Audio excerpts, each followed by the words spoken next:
There is definitely something strange happening in Washington, D.C. Wild. The real estate market in Washington, D.C. and neighboring areas is exploding with new listings, meaning everybody is putting their house up for sale. And you might wonder, why is that? Well, people believe it's because 75,000 federal workers accepted President Trump's early buyout offer. Thousands of houses are being listed in Washington, D.C. right now, and this isn't over. We've got to talk about this. Doge is after it. They're really getting to the bottom of some stuff, and a lot of stuff are coming out. But what is wild is like 11% of Washington, D.C. is federal workers. Why are all these homes in D.C. suddenly for sale? It's like all these homes just went up for sale overnight. Why is everyone selling their home? I've always thought D.C. had a lot to do with the Capitol and a lot of the federal workers. When I was diving into this subject, I noticed that there's a trickle-down effect on this. It doesn't stop with federal workers. Washington, D.C. is so leveraged towards the government that when you top one thing, it's like a domino effect. I don't think people really know how big of a deal this is. After working in the government, I understand that when you fire 11% of the federal workers, or they just up and quit, or however that may go down, like a boom and bust in the oil field, you have contractors that work for the federal government that are relying on the money to circulate. And this goes all throughout the real estate market there in DC. And we're seeing thousands of houses come up on the market like overnight.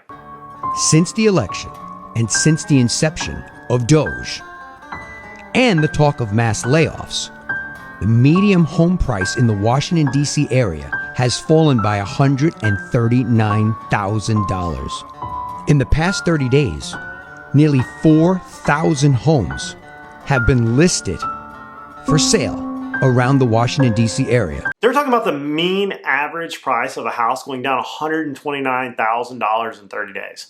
That is mind-boggling, and it's just article after article after article. For example, you have the DOD. And let's say the mean average federal worker is $100,000. When you look at a place like Fort Hood, a lot of the people that work on the base are just contractors or DOD civilians, just like government civilians and the contractors that do everything from IT to data infrastructure to fixing the printer to janitorial work to all these things that revolve around the giant military industrial complex that built DC. The workers are scattering all over the place. Now, you got to be asking yourself, where are they going to go? And comment down below if you have some insight on this, or where are they going to go now that they're not working for the federal government? Very easy to prove by opening up Zillow how the prices have dropped.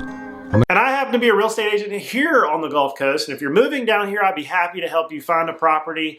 And if I can't, I will find somebody that can. Email down below. But there is a real estate question here, because we've got to look at everything from commercial to residential real estate. Residential real estate is about to implode there, and I don't know if it's stoppable. A lot of people aren't wanting to talk about it, but when you've got a giant employer just liquidating everybody, or people choosing not to work there anymore. When people panic sell, panic list their house, that is serious. It means we're out of here. We've committed to it. This is not just some nonchalant thing. We're saying we are leaving this area. It's up for sale. We've signed the contract with the real estate agent. They're doing their work. Buyers looking at our houses. And this has happened all in the last 30 days. Now, I'm not saying that the Band-Aid didn't need to get ripped off of all this bad spending. I'm just saying, for real estate purposes, if you live next to somebody that is blowing out of their property and you're in a cul-de-sac and there's 3 of them and you're the only one staying, well, your house price is about to take a hit too,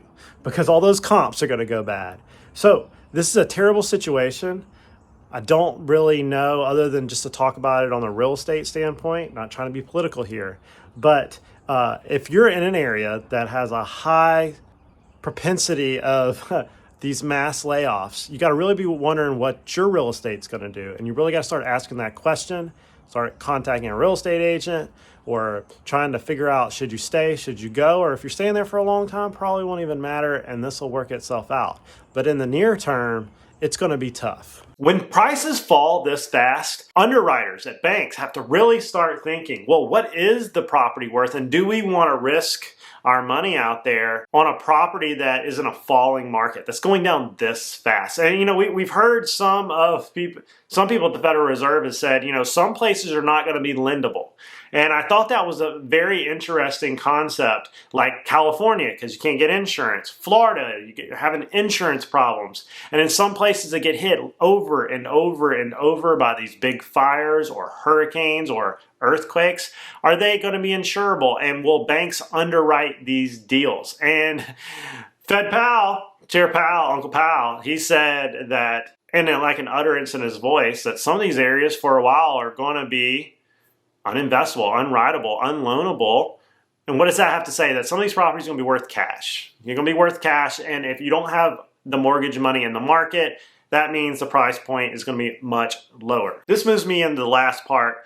Federal contractors, 10% I think of the commercial real estate in DC is contracted to the federal government. And if all of a sudden those are in question, and you own giant warehouses and you're loaning them to the government, or you rent them to the government, you lease them to the government owns them, this could implode the entire commercial real estate market in DC.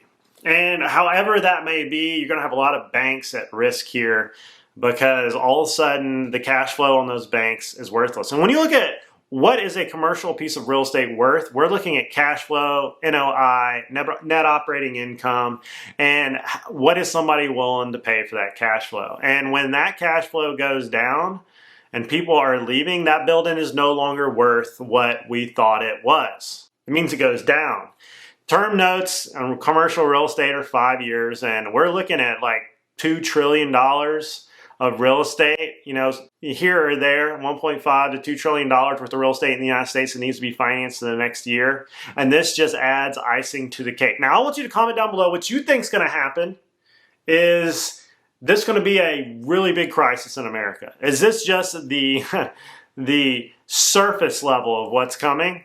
Or is this a nothing burger? Comment down below. Let me know what you think. I am really watching it. It just sprung up out of nowhere. I mean, last 2-3 weeks, when USAID started having its problems that we all really knew was there. The government has had a lot of bloat for a lot of years. It has been like this for a long time. And finally, we're just noticing it. And I think, you know, having the ability for an algorithm to crawl some of these books has really given us that ability to say, this is how bad this is. Everybody's looked the other way, and I think politicians really didn't know how to get to the bottom of it anyways, because most of them have never run a company or signed a check. But this is going to be very interesting. I just wanted to think about it. I want to bring this to your thought process, that I just wanted to talk about this because this could happen in a lot of areas. I mean, if they started looking at the DoD, the Pentagon, and they saw how much bloat is at all these big bases around here. I mean, just go down the Army itself. All those contracts that extended from the Iraq War into 2025, 2030 on vehicles that not even deployable. Go down that rabbit hole. I mean, it was wild, the stuff that I saw in the Army. But that's all I really got. Email down below if you're looking to buy or sell. You're trying to get out of DC.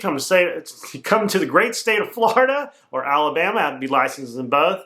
And don't forget to like and subscribe. And I'll see you guys in the next video.